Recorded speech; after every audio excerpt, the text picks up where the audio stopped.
Anyway, so she's a force of nature. She's Pam Grier, and this is all happening because Jackie Brown is 25 years old. Yes.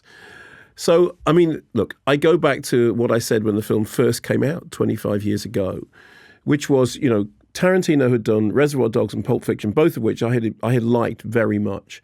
But Jackie Brown felt like a step up. It felt like a step in a different direction. It felt like, okay, I've done my first two albums in which I've demonstrated what I can do with this sort of shtick of, recycling certain riffs. And I like both those films very much. I really do. But Jackie Brown felt like the first Tarantino film in which all the characters don't speak like Tarantino. And forgive me if I'm repeating myself, but I went back and watched my review again, and I still agree with what I said, which is not always the case.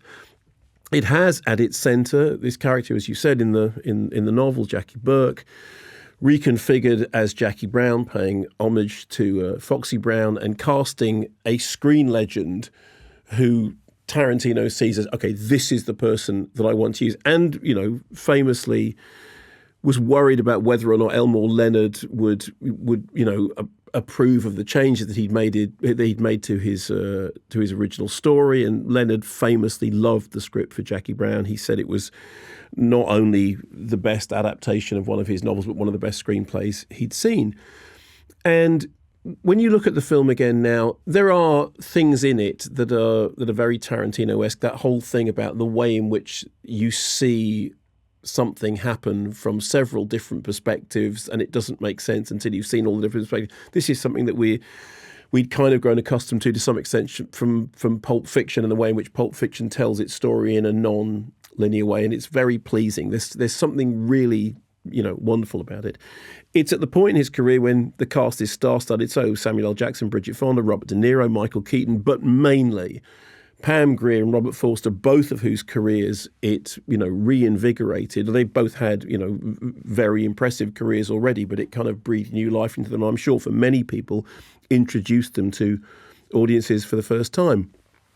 Again, Tarantino's use of needle drops is second to none. Across 110th Street just kind of kicks off the soundtrack. I can hear that song running through my head all the time now we're talking. And it really is a perfect example of a well-chosen song that then becomes wedded to that film, and you won't hear it again without thinking of that film, and you won't think of that film again without hearing it. And of course, the rest of the soundtrack. I mean, at the time, I remember when Tarantino was kind of at the height of those early powers, people would buy the Reservoir Dogs soundtrack. Suddenly everyone was a fan of Stuck in the Middle with You, yeah. And they would have dialogue sections between tracks, and the dialogue sections were almost like pop tracks in themselves. So people would recite whole chunks of dialogue from Pulp Fiction, whole chunks of dialogue from Reservoir Dogs, and so it seemed like the soundtrack artifact was always a part of the package. But most importantly, it seemed to me to indicate a change in Tarantino's career direction.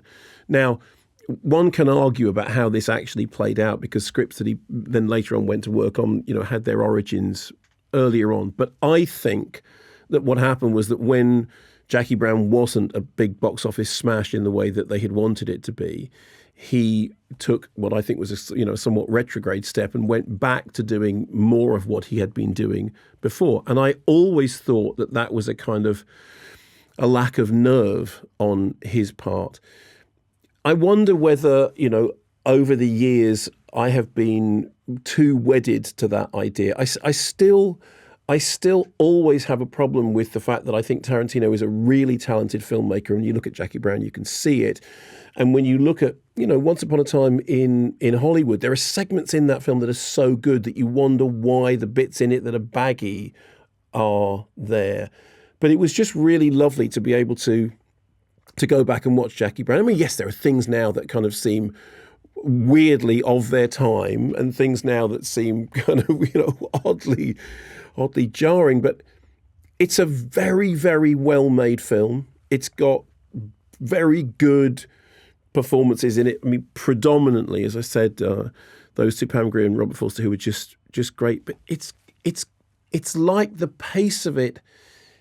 It's like he found the perfect pacing. I think Reservoir Dogs and Pulp Fiction are like this. I think some of his later films are like this, and I think Jackie Brown is like, there's a jazz moment between am I rushing or am I dragging? And I think weirdly enough, the thing that I really thought watching it this time was he really got the pacing of Jackie Brown's spot. It's like he hit the groove. It's like he suddenly hit the groove and he got it just right. And I don't think that's happened quite as well since. And Pam Grier is just, the whole screen glows. She's, And I mean, I thought it was how great to hear that in that interview, she's every bit as much of a force of nature as she always was. And there'll be more with her, which you really do need to hear. Plus, also, when you do watch the movie, you will be downloading tracks left, right and centre, including the Delphonics. Yeah. And including Bobby Womack. Anyway, so more with Pam Grier later on when we do take two. That was a great video, wasn't it? I couldn't take my eyes off it. No, neither could they. Do they know, do you think, that they can keep up to date with all things Kermode and Mayo's Take by following us on our socials? Because they're all here below. Well, they definitely know it now. That's true.